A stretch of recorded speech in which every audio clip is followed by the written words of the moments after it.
May it please the Court.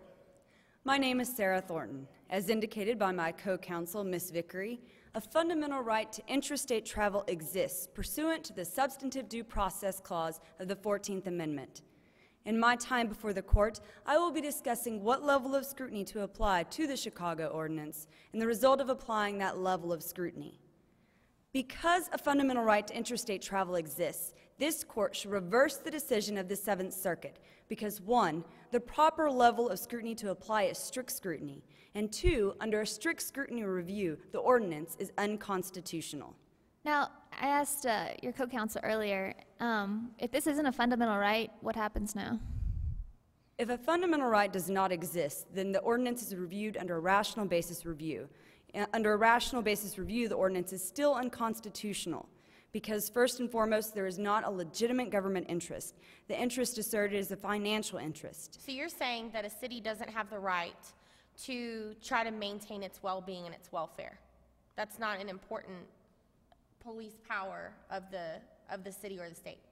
No, Your Honor. There is an interest in doing those sort of things. There is a valid interest in doing those sort of things, but it does not rise to the level of a legitimate government interest. But isn't legitimate a pretty low? I mean, that's a pretty low standard right there.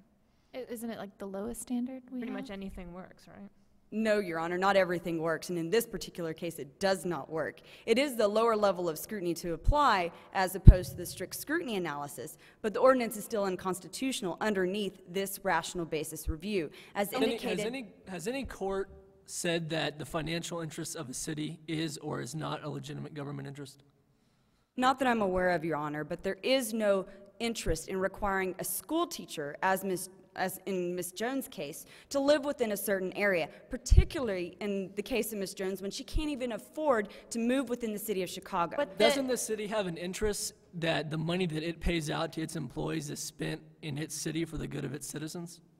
No, Your Honor. As articulated by the New Hampshire Supreme Court in Donnelly versus Manchester, city employees earn their salaries, and there is no interest for the government to actually require that that monetary payment be returned to the city in which they are employed. And in this particular case, Ms. Jones earns her salary as well. But because we are dealing with a fundamental right, strict scrutiny is the appropriate level of scrutiny to apply.